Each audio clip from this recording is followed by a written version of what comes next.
Assalamualaikum warahmatullahi wabarakatuh. Bertemu lagi dengan Pak Andi dalam materi komputer dan jaringan dasar KD11, yaitu menerapkan menginstalasi jaringan komputer. Pada sesi ini kita akan membahas mengenai pemodelan layer OSI. OSI atau Open System Interconnection diciptakan oleh sebuah standar organisasi internasional, yaitu mereka menyediakan kerangka logika bagaimana proses komunikasi data berinteraksi melalui jaringan. Sehingga meskipun dia berbeda perangkatnya, tetap bisa saling berkomunikasi. Antara laptop dengan komputer, antara komputer dengan printer, antara laptop dengan printer, ataupun dengan televisi. Meskipun berbeda, mereka tetap bisa berkirim-kirim data.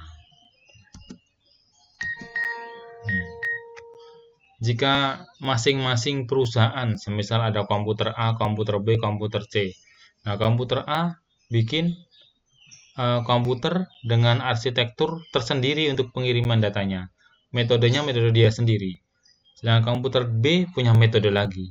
Komputer C punya metode lagi buat kirim data. Nah, maka metode-metode itu hanya bisa diterapkan di masing-masing komputer di perusahaan itu.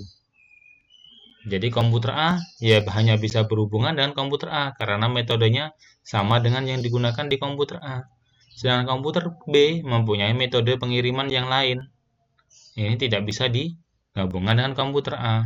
Komputer C pun demikian. Maka dari itu perlu standarisasi bagaimana proses pengiriman sebuah data itu bisa sama meskipun hardware-nya berbeda, meskipun perangkatnya berbeda.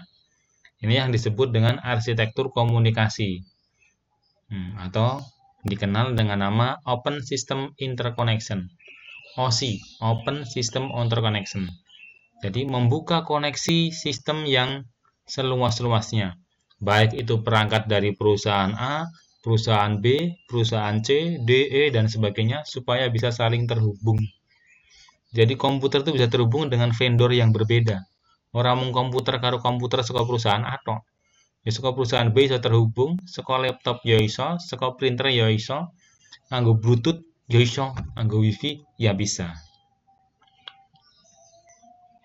Gambaran dari layar OSI itu seperti ini. Jadi, dari pengirim, dia akan mengirim data. Akan melewati layar arsitektur yang pertama, yaitu application layer. Setelah itu masuk ke presentasi layer. Setelah itu masuk ke sesi layer. Lalu transport layer, network layer, data link layer, lalu ke physical layer. Nah, di sini sudah dalam bentuk kirim-kiriman berbentuk digital biasanya, yaitu bisa lewat kabel ataupun lewat WiFi. Nanti masuk ke penerima, ya, melalui physical layer, diteruskan ke data link, network layer, transport layer, session layer, presentation layer, application layer, baru diproses oleh penerima diterima. Oh, ada pesan WA. Oh, ada gambar di WA. Gambar dan pesan yang lewat WA tadi itu sudah melewati 7 kali 2 player tersebut. Nah, kok cepat sekali? Ya, karena saking cepatnya komputer memproses sehingga tidak terasa hanya sepersekian detik kita bisa menerima pesan atau gambar tersebut. Di OSI itu ada 7 layer, ya, ada 7 layer. Nah, 7 itu dibagi menjadi 2 bagian. Yang 3 teratas, application, presentation, session, disebut upper layer. Sedangkan yang bagian bawah, transport, network, data link, physical, disebut lower layer.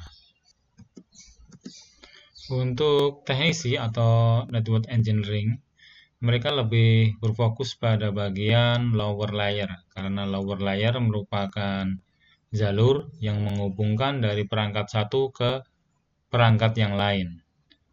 Ya, mereka lebih membuat bagaimana caranya supaya lower layer memiliki kualitas yang baik dalam pengiriman data.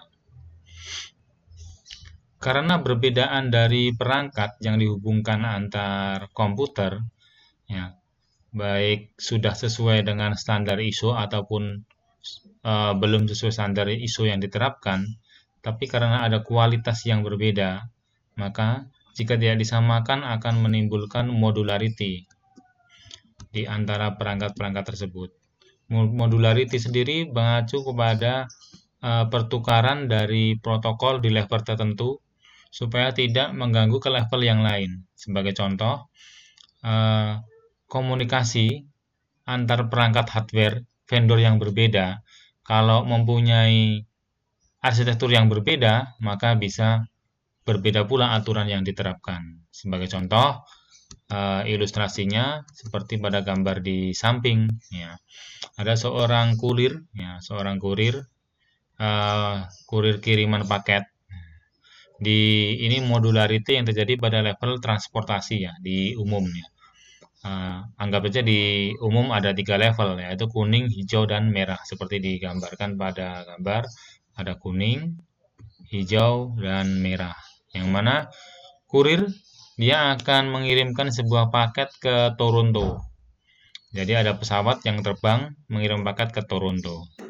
Nah, di sini kurir tidak perlu berpusing-pusing untuk mengetahui isinya atau bagaimana cara mengirimkan paket yang dia bawa ke Toronto. Dia cukup menyerahkannya kepada kapal laut, atau kepada truk. Begitu juga dengan pesawat. Pesawat tidak perlu bimbang. Dia tidak perlu memikirkan bagaimana caranya kurir mengirimkan paket ke tempatnya pesawat dengan kapal laut atau dengan truk. Nah, tugasnya hanya mengirimkan data atau mengirimkan paket yang udah ada dan siap dikirimkan. Jadi tidak perlu mengurusi hal-hal yang lain. Paket datang, kirim ke Toronto, selesai. Tidak perlu tahu siapa yang mengirim, lewat truk atau lewat laut, isinya apa, tidak perlu diketahui oleh pesawat. Nah, itulah pembagian-pembagian di level transportasi yang sama dengan di layer OSI. Jadi, layer itu fungsinya seperti itu. Saling membagi pekerjaan. Lalu, apa yang dilakukan oleh layer OSI? Ketika data ditransfer melalui jaringan, sebelumnya data yang sudah disiapkan harus melewati 7 layer. Baik itu dia mau berangkat dan ketika data yang sudah diterima. Semua harus melewati seperti itu. Layer terluar adalah layer physical. Kalau sebagai pengirim, layer physical adalah layer terakhir sampai data itu dikirimkan. Dan sebagai penerima, layer physical adalah layer pertama kali yang dilewati sampai data itu sampai ke penerima. Fungsi dari OSI. Yang pertama di application layer itu yang paling atas, ya. Dia menyediakan jasa untuk aplikasi pengguna. Layer ini bertanggung jawab pertukaran informasi antar program komputer seperti email, service, dan lainnya di jaringan seperti server, printer, atau aplikasi komputer lainnya. Dia cenderung ke aplikasi yang akan mengirimkan data. Ya. Yang mana aplikasi tersebut harus mempunyai driver untuk mengirimkan data. Kalau kita mau kirim data ke printer, kita harus punya driver dari printer tersebut atau alamat dari printer tersebut.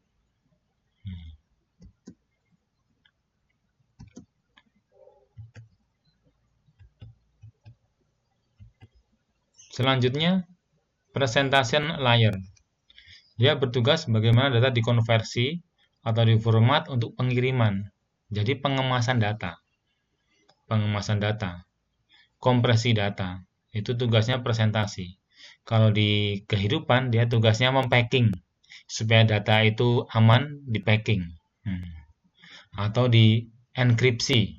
Di enkripsi supaya data itu aman ketika dikirimkan. Tidak terjadi cacat. Atau dikompresi menjadi lebih kecil. Itu tugasnya sebagai layer presentation. Selanjutnya, session layer. Session layer ini menentukan 2 terminal. Dia berfungsi menjaga dan memelihara dan mengatur koneksi. Bagaimana mereka terhubung satu dengan yang lain. Nah, session ini dia memelihara supaya hubungan antar masing-masing layer itu berjalan dengan baik. Dialah yang menjembatani dari masing-masing layer itu untuk pengiriman data. Sehingga data bisa benar-benar diterima dan dikirimkan, benar-benar dipaket, sudah terenkripsi. Lalu transport layer, ini layer yang keempat, lapisan yang keempat. Dia bertugas membagi menjadi segmen ya, antar terminal dan menangani error. Sehingga jika ada data yang besar, nah, tugasnya transport dia membagi pengiriman. Ya, karena data yang besar tidak mungkin dia langsung kirimnya langsung masuk, pasti kirimnya secara bertahap. Ya. Kalau ada error, sampai di mana error itu ketika pengiriman, dia akan mengirimkan ulang. Begitu juga nanti mengumpulkan, kalau dia sebagai penerima. Ini yang ada di layar transport. Lalu network layer. Dia bertugas menentukan alamat kiriman. Dia mau dikirimkan ke alamat mana. Lalu rute mana yang akan dilewati. Nah, setelah dibagi, lalu dia rute mana yang akan dilewati. Jika rute itu ada antrian, ya misalnya kita di jaringan di LAN ada antrian di LAN tertentu, dia harus bisa ke jalur yang lain. Dialah yang mengatur dia harus lewat jalur mana supaya data itu segera sampai. Data link layer. Ini data ke-6 ya. Data ke-6. Data ini diproses di hardware ya, di kartu jaringan. Ya. Dialah menghubungkan antara bagian terluar dari OSI ke jaringan atau ke kabel yang akan dilewati atau melalui WiFi yang akan dilewati. Ya. Dia yang bertugas menyediakan jalurnya atau menyediakan tiketnya. Ya, tiket ataupun jalan keluar. Itu tugasnya dari data link layer. Yang terakhir yaitu physical layer. Dia bertugas bertanggung jawab atas prosesan data menjadi bit. Jadi sebelum dikirim keluar, ya setelah dapat tiketnya dia merubah menjadi bit. Lalu mentransfernya melalui media, baik itu lewat kabel ataupun dari koneksi fisik antar sistem ataupun melalui WiFi. Ini tugasnya physical layer, tugas terakhir dia dikonversi menjadi bit untuk dikirimkan sehingga bisa dihitung berapa mega yang dikirimkan, berapa yang sudah sampai, berapa yang belum sampai dikirimkan.